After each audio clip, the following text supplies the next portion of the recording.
If you were going to get yourself to take action, you probably would have done it. You won't still be looking for that one thing that's going to get you to change your life.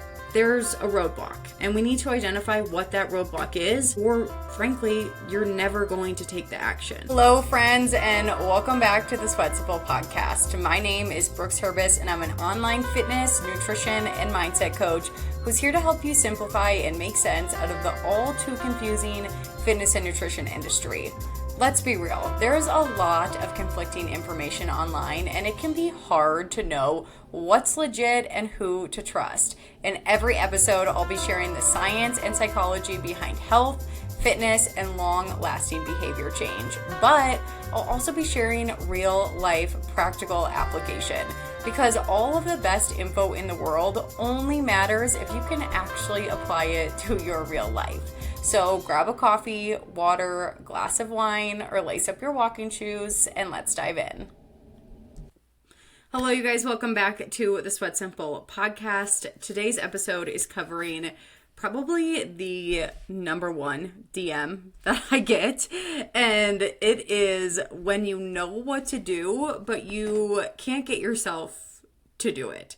And that is likely true, because most of us do know what to do. We, like, when it comes to health and fitness specifically, there's enough information and education out there these days that you know generally what is considered healthy and what isn't. Like, you know that you should be eating more vegetables than sweets. You know that you need to go to the gym. You know that your nighttime snacking habit isn't helping you lose fat. You know all of these things, but instead of taking action on them, I bet a lot of you are still looking for more tips and tricks. That's actually probably even why you listen to my podcast, because it's really fun and helpful and hopeful, specifically hopeful, to read tips and tricks, to get more info.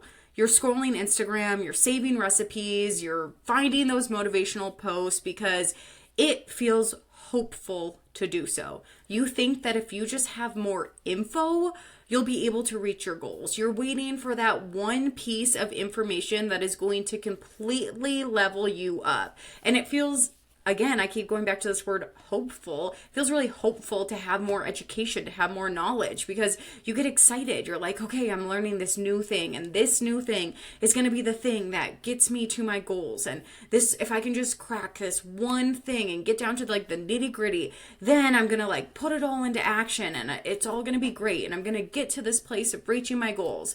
And that's all fine and great, but you don't need more info. You need to take action. And I would bet that if you're struggling to take action, you still haven't done it yet, it's because something's holding you back. And that something is not lack of education. So I want you to take a minute and think about what that thing is. Why are you still looking for more tips and tricks? Why are you having such a hard time taking action right now? Where is the roadblock? Because there is some roadblock.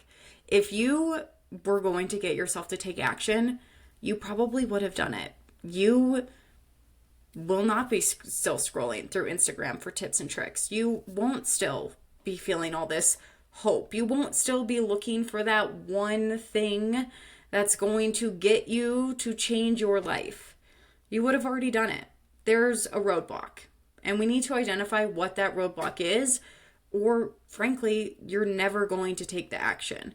So I wanted to take the next 10 to 15 minutes to walk you through a few examples of what could be your roadblock, because these are the most common roadblocks that I see with the women I coach. When these women come to work with me, it's because they're struggling to take action, and usually they're falling into one of these three buckets. So as you're listening, really think about why you haven't taken action yet. And I want you to, as I'm going through these, really listen to if one of these is hitting home.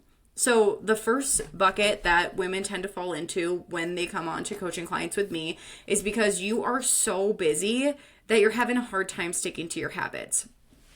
My one-on-one coaching clients are truly some of the busiest women I know. They are high achievers in their career. A lot of them are getting advanced degrees. They are taking care of their family. They have thriving social life. Sometimes literally all of those things at once. They are superheroes. They are incredible. So a lot of people in my audience tend to fall into that same bucket. And when you're this busy, when you have that much going on, when you hold yourself to such a high standard in every other area of your life, it can be so hard to know even where you're supposed to start when it comes to building new health and fitness habits. On top of all the other things that you already have going on, you're now also supposed to put work into being healthy. Where are you supposed to find that time?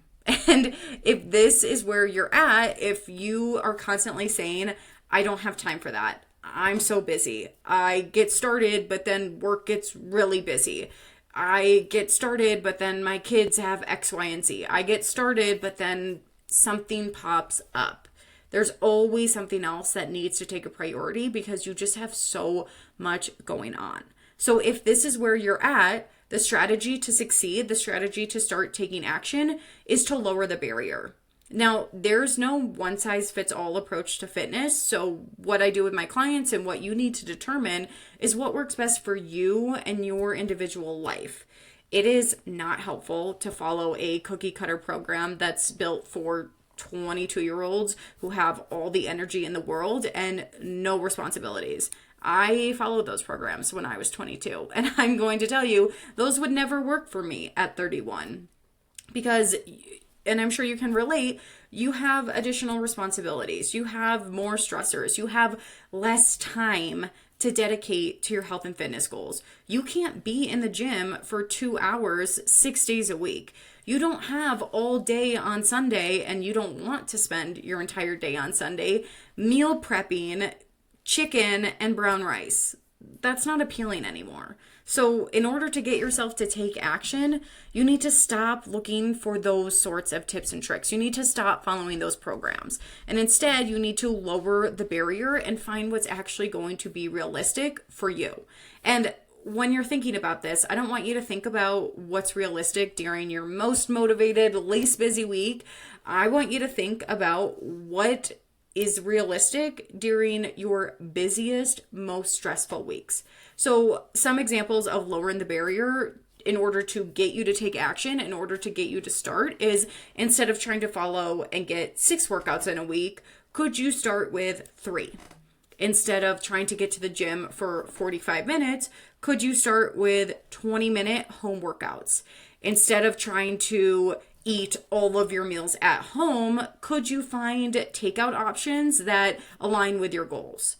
Could you find a meal prep service that you can buy your meals from? So those are all examples of you're still taking action, you're still making progress towards your goals. You're just doing it in a way that works much better for your life, which means you're going to continue to take action. And remember, you can always add as time goes on. So maybe those 3 20-minute workouts start to feel really manageable and you're ready to add on a 4th. You can always do that. But it's much better to start small and it's much better to start realistic than to try to go like 100% out of the gates and into this like really intense, unmanageable program when you're someone who's already really busy. So that's bucket number 1. The second bucket that you might be falling into is continuing to fall into the all or nothing trap. I would say 90% of the time, if you're having a hard time getting started or staying started, it's because you're struggling with a deeper mindset issue. So maybe you have a poor relationship with food and you struggle to eat the things you like in moderation. Maybe you throw in the towel every weekend. Maybe unless you can be all in with your goals, you feel like, what's the point? And so you want to be all out. All of those things that I just mentioned point to being in an all or nothing thinking trap, which isn't a plan or an information issue. It's not that you don't know how to lose fat. It's a mindset issue. And until you can work through this mindset issue, you will struggle to get started and you'll struggle to stay consistent. And honestly, these deeper mindset issues are really difficult to work through on your own, which is why this deeper mindset work is the number one focus I work with my one-on-one clients on. And if this is what's holding you back, I do really recommend hiring a coach like myself, because it's kind of like how if something was wrong with your car, you could spend hours researching the issues on YouTube to fix it on your own. You could spend all the time, learning how to fix your own brakes, whatever it might be. But if you just hired a mechanic, the problem would be solved a lot quicker and you'd be a lot more confident in the result. Because especially if you're also falling into that number one bucket, you don't have a lot of time. You don't have a lot of time and energy to dedicate to solving this issue. Versus if you hire the mechanic, if you hire the health and fitness coach, they're going to get you a better result, and that better result a heck of a lot quicker. So if you've been struggling to take action for a long time and it's because you've been falling into this all or nothing thinking pattern, starting over every Monday, losing the fat and then gaining it back, being really perfect with your plan and then throwing in the towel the second you can't, it might be time to hire someone to help you work through this deeper all or nothing thinking pattern. So would love to help you if that's the case, but that could be another bucket you're falling into and why you're struggling to take continued action. You just keep falling into that all or nothing thinking trap. So the third bucket that women tend to fall into when they come to work with me is that you have tried everything in the past and nothing's working. So you're having a hard time. It's frustrating to feel like you've tried everything and nothing's worked. It really makes you start to question if this is even possible for you. It's hard to find the motivation to get going if you feel like you are working so hard, but you're never seeing the results. And one of my clients, before she started working with me, compared it to being stuck on a stationary bike, spinning as fast as you can without actually getting anywhere. And I think that is such a great analogy. Like, you feel like you are busting your butt, but nothing's happening. That's so unmotivating. So here's what I'll say. It is frustrating to take action when you're not seeing results.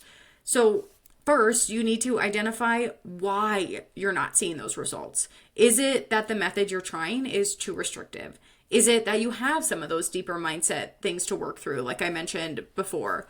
Are you constantly giving up after a few weeks if you don't see immediate results? Are you going back to the same thing that led to you gaining weight in the past, thinking that this time would be different? Because we can't keep doing the same thing expecting different results. But we also can't expect results if we never stick to anything. So remember, every choice you make is either going to get you closer to your goals or it's going to lead you further away.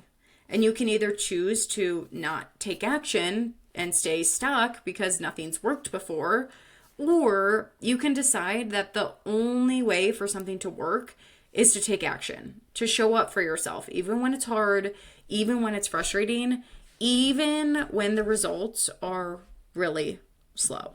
So to recap, if you know what to do, and you all do, you all have this information, you all know how to be healthier, how to exercise, the types of things you should be eating, the types of things that are preventing you from reaching your goals.